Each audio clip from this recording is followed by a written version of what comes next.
자, 우리 교재 117페이지에요. 기한부 법령이 봅시다. 기한. 자, 기한이 붙어 있는 법령이 이것을 기한부 법령이라 그러죠. 자, 이때 기한을 우리는 부관이라 그런다 했어요. 부관. 부관 중에 하나다. 조건과 관계요. 그 다음 두 번째, 이것은 부관은 임의적으로 부과해야 되죠. 임의적으로. 그죠? 법령을 하는 당사자가 임의적으로 부과한 것을 말한다. 그리고 이것은 장래의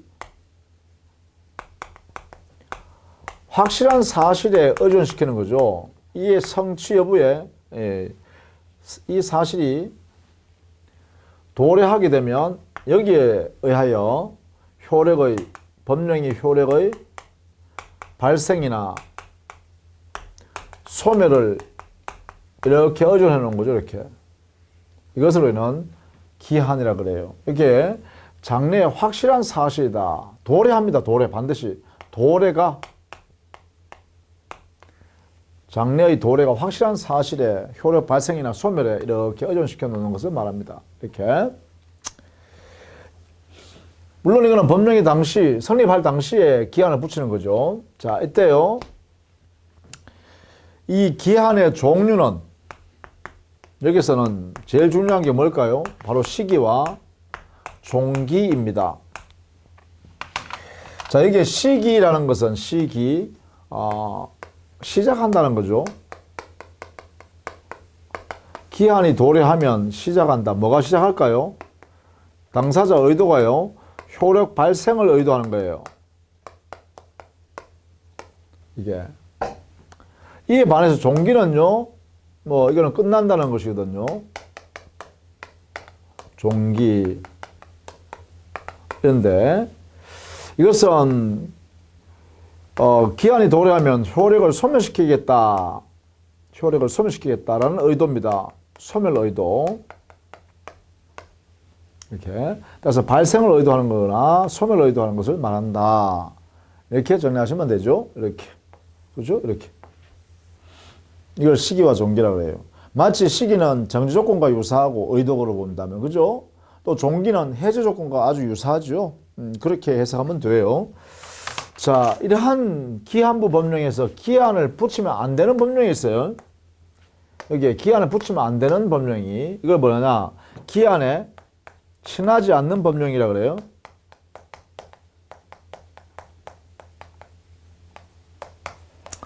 기한에 친하지 않는 행위가 있어요. 여기는 보통 조건에 친하지 않는 법령이와 대동소이합니다. 단독행위, 신분행위, 엄수평인데 다만 여기에요. 엄수평이는 조심하셔야겠는데 엄수표를 발행할 때요. 엄수평이가 보면 발행하는 것을 말해줄게. 여기는 엄금 지급일과 수표금 지급일을 수표 발행할 때, 발행할 때 각각 기재하게 돼 있어요. 이게요. 그렇다면 엄금 지급일, 수표금 지급일 이것은 그 날짜가 장래의 사실이 반드시 도래하는 것이 확실하잖아요. 그렇다면 거기에 지급일은 여기에 장래의 사실이 확실히 도래하는 것이니까 기한이죠. 기한. 그래서 이때는 엄수표행에는 기한을 붙일 수 있어요. 이 기한은 또 더군다나요. 그 지급일을 도래하면 뭐예요? 엄금 받을 권리가 발생하죠. 수표금 받을 권리가 발생하죠. 따라서 효력의 발생에 관한 문제죠.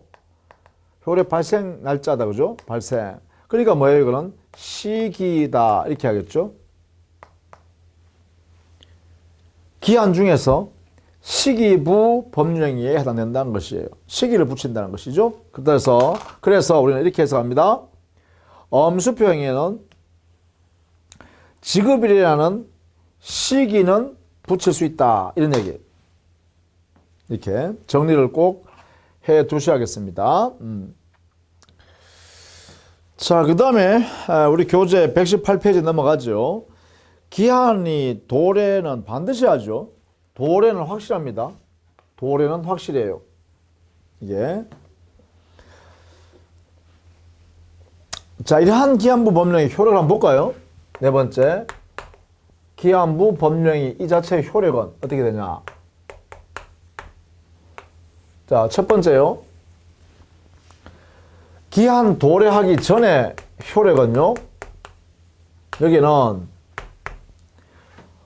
기한에 의한 법령이 했으니까 기한부 권리가 생길 거예요. 그죠? 기한부 권리. 이 기한부 권리도 조건부 권리처럼 현재의 권리입니다. 현재의 권리예요. 현재 권리니까 이것은 뭐예요?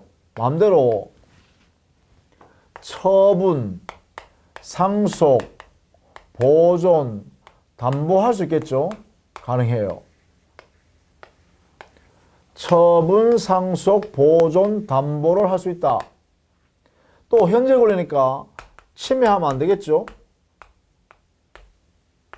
만약에 침해를 한다면, 위반한다면 금지해야 되는데 침해하면 안 되는데 침해한다면 이때는 기한부 손해배상 청구권이 발생했죠.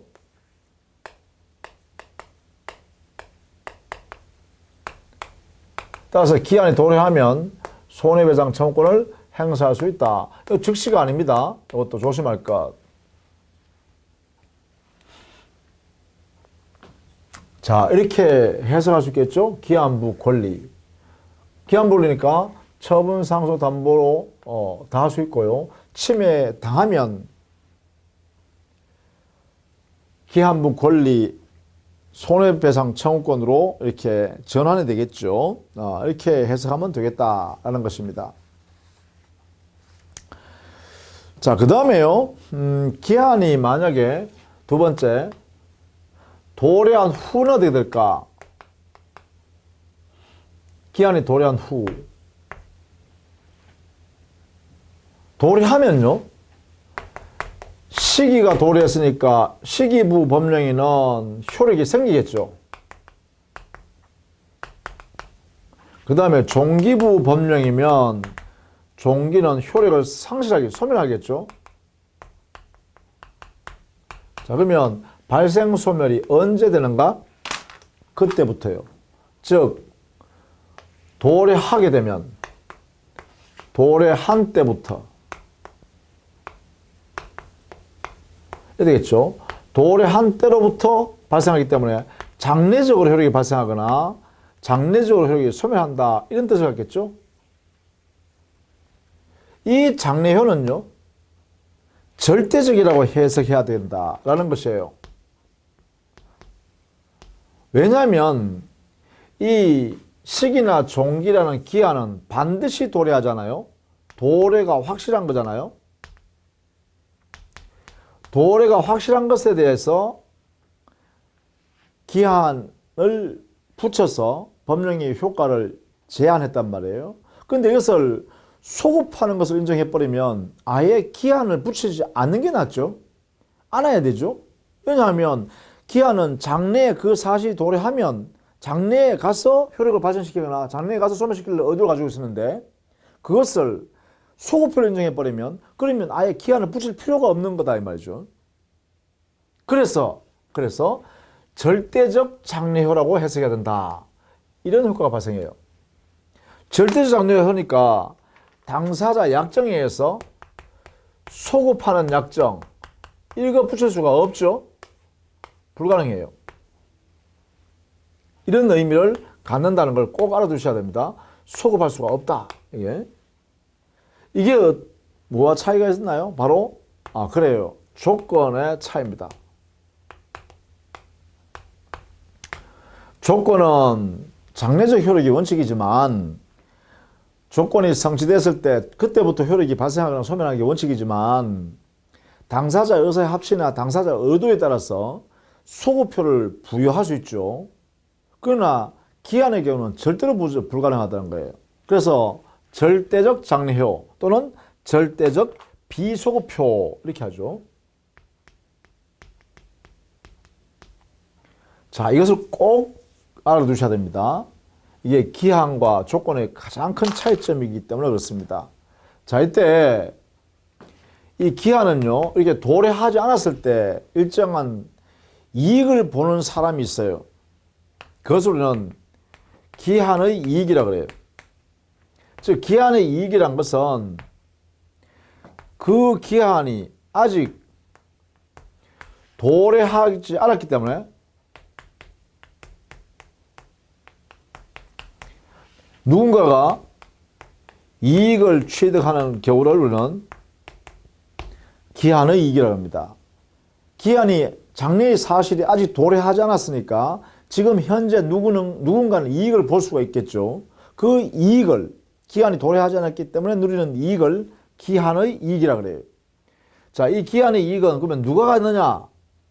주체는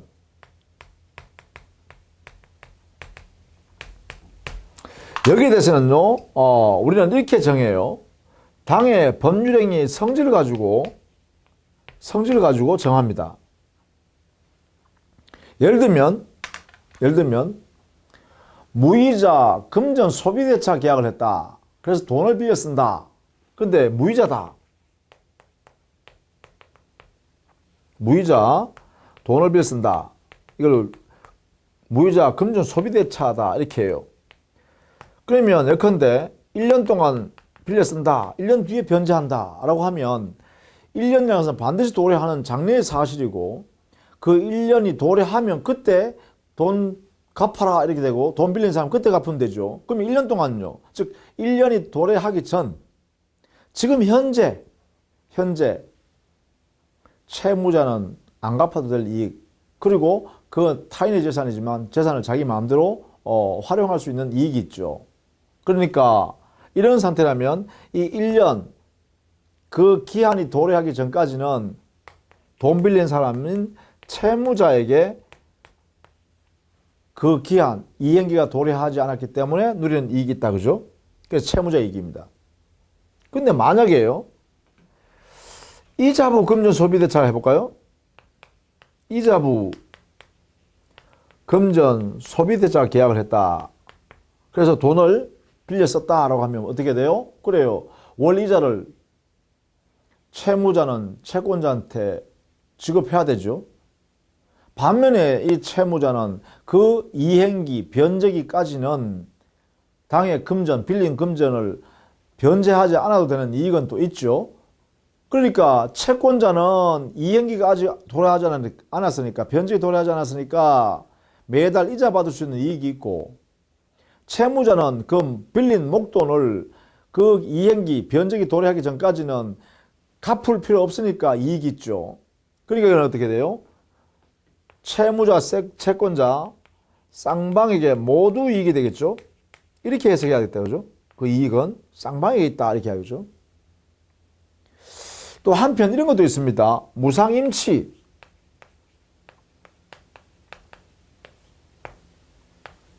이 무상임치, 임치란 것은요, 여기 임치라고 하는 것은 타인의 물건을 보관해주는 내용의 계약을 임치계약이라고 해요.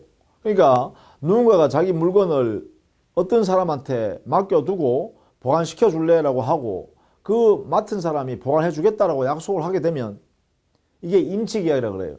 그러면 맡긴 사람은 약속된 기간 동안 맡겼다가 그 기간이 끝나면 기한이 도래했다 해서 야, 내가 맡겼던 물건 줘. 이렇게 할 수 있겠죠? 그렇게 가져오게 됩니다. 이때 맡긴 사람을 임치인이라고 그러고 맡은 사람을 수치인이라고 그래요. 임치인과 수치인 사이에 계약이 이루어집니다. 이렇게. 요것을 임치계약이라고 그래요. 요것을 임치계약. 자, 이래 되면 이 임치인은 채권자가 되죠. 맡겼으니까 나중에 그 맡긴 기간이 끝나면 되찾을 수 있는 권리가 생기니까요. 그 다음에 요 수치인은요, 보관할 의무를 갖는 자죠. 보관 의무. 의무를 지니까 이 사람은 채무자입니다. 그죠? 자, 그런데 이게 대가를 받지 않고 무상으로 보관해 주겠다라고 하면 무상임치 그리고 6개월 동안 그 물건을 보관해 주기로 했다라고 하면 이때는요, 맡긴 사람은 6개월 동안 자기 신경 하나도 쓰지 않고 내 물건이 잘 보관되잖아요. 그런데 맡은 사람은요, 보관하는 사람은 아무 대가도 받지 않고 6개월 동안 6개월 올 때까지는 계속 자기가 신경 써서 보관해야 할 의무, 불이익을 받아야죠. 그러니까 이게 결국은 무상임치에 있어서는요, 이때는 채권자한테만 이익이 있네. 그죠? 그 이익은 채권자한테 있어요. 6개월 동안 보완시켰다라고 하면 6개월 동안 이익은 지금 현재 6개월 돌아하지 않았다면 채권자가 이득을 본다 이 말이죠. 그러면 결국 뭐냐? 여기에 있는 이 법률행위의 성질에 의해서 누구한테 기한 이익이 있는지를 정하는 거죠. 이게 원칙입니다.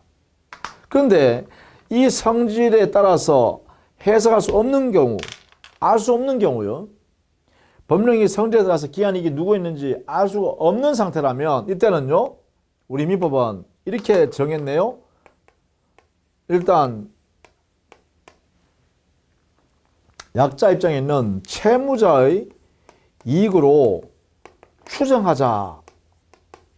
이렇게 만들어놨어요. 그래서 채무자 이익으로 추정하는 것이 바로 우리 민법 태도입니다. 이거 보충적으로 한 거죠. 이렇게 채무자 이익으로 추정한다.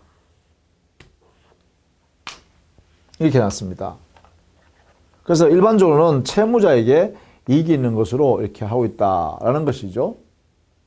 자, 이때 이 채무자, 기한 이익을 갖고 있다고 추정되는 이 채무자는 자기 스스로 기한 이익을 포기할 수 있겠죠.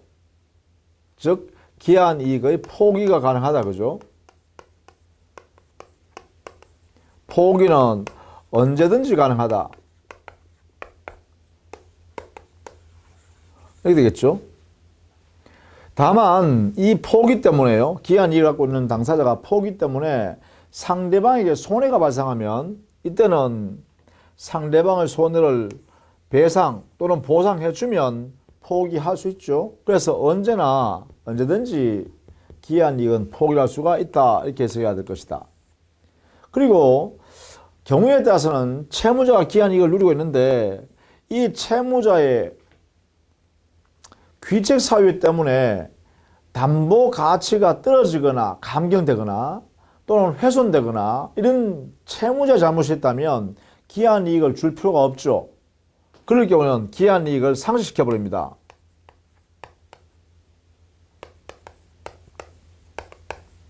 기한 이익 상실이요. 이 상실은 누구 잘못일 때 한다?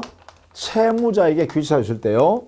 원칙적으로 채무자의 귀책 사유로 당해 담보물의 가치를 손상, 감소, 감경, 경감시켰거나 또는 채무자의 잘못으로 당해 담보 가치를 멸시시켰을 때 이런 경우에는 상실시켜버립니다. 또 채무자가 담보를 제공해주기로 약속했음에도 불구하고 그 담보 제공 의무를 게을리한 경우 이것도 귀책사유겠죠. 이럴 때도 역시 변제기 올 때까지 기다릴 필요 없다는 거죠. 그래서 상실시켜버린다. 그러면 동시에요. 이 채무자가 파산된 경우에도 우리 채무자의 회생 및 파산이라는 법률 거기에 보면 파산한 경우에도 그 기한 이익을 상실시켜버립니다. 이렇게 요거는 파산법이 있어요. 채무자의 회생 및 파산에 관한 법률에 있는 게 채무자 파산. 여기도 기한 이익 상실이다. 그러면 기한 이익 상실되면 어떤 효력이 생기느냐? 그 효력은요. 여기에 즉시 변제가 도래하는 게 아니라 여기는 채권자에게 즉시 변제를 청구할 수 있는 청구권이 발생합니다.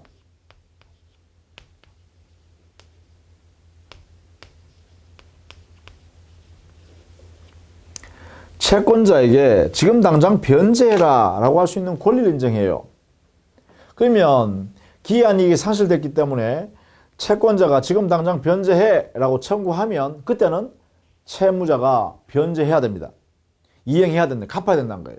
근데 만약에 변제하지 않으면 그때는 뭐예요? 채무불이행이 되는 거죠. 그리고 결국은 뭐예요? 채권자가 지금 당장 변제해 라고 청구하게 되면 이행기, 변제기가 도래한 걸로 확정되는 거예요.